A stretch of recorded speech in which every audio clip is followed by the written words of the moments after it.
My name is Calvin. I'm 17 years old, and I grew up in a Christian family for, it says insert fun facts. I like music.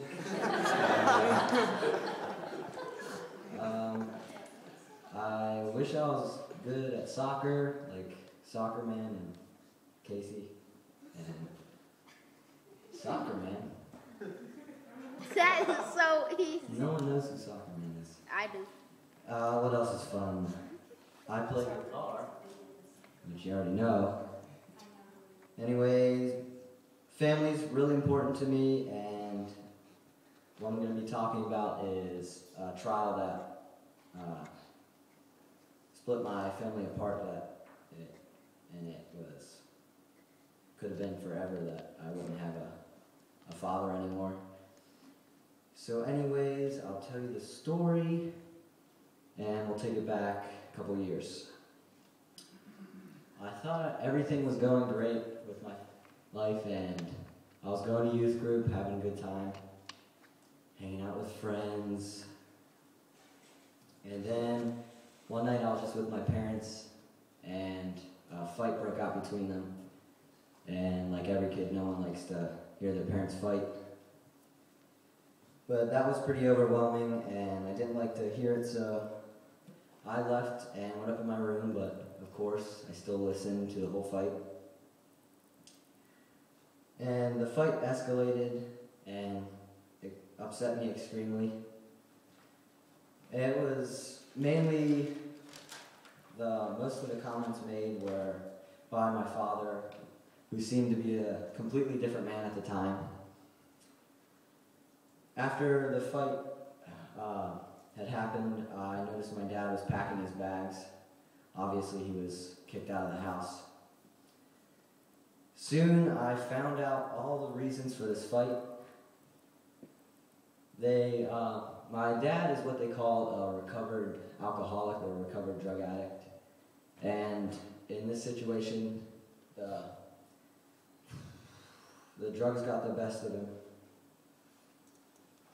I was terrified for him. I didn't know what was going to happen that night. And I thought he could die. I didn't know when I was going to see him.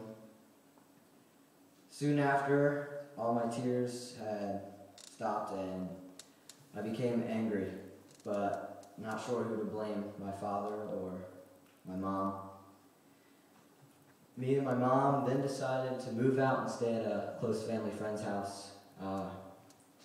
Her name was Mrs. Leonard. She became my second mom because my mom was like my sister at the time because she was all messed up.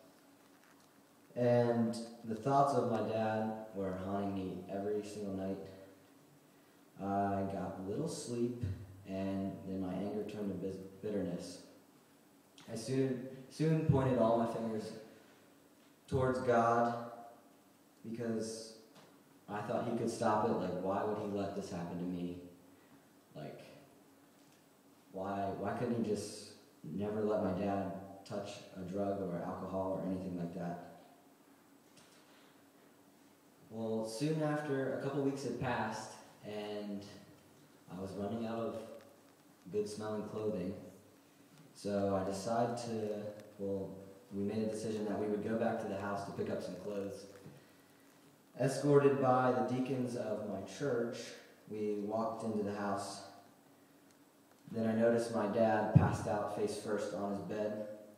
Nothing could wake him up.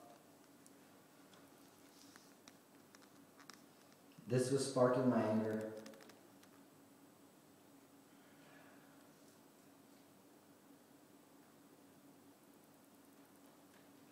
And I was extremely mad at God, which was a huge mistake. My negative attitude had made the situation a million times worse.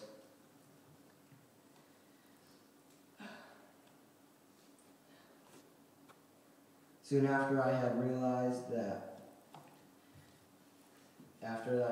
this was a mistake, I realized this when my mom and Mrs. Leonard were reading famous verse, Jeremiah 29:11, which is,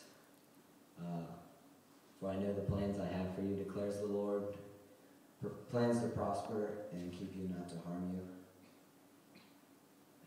This helped me out a lot because I should have noticed this the whole time that somehow this trial would grow me and maybe grow my father. And in the end, good would come out of it somehow. I failed to notice all the good that God was placing in my life at the time. He put Mrs. Leonard in my life to take care of me, feed me. Put the church there when the deacons to protect my mom and I when we went to the house.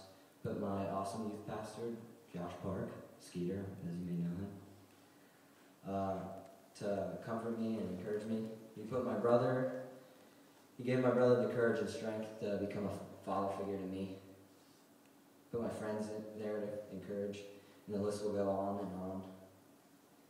My attitude had changed, and the whole situation seemed to go a lot smoother.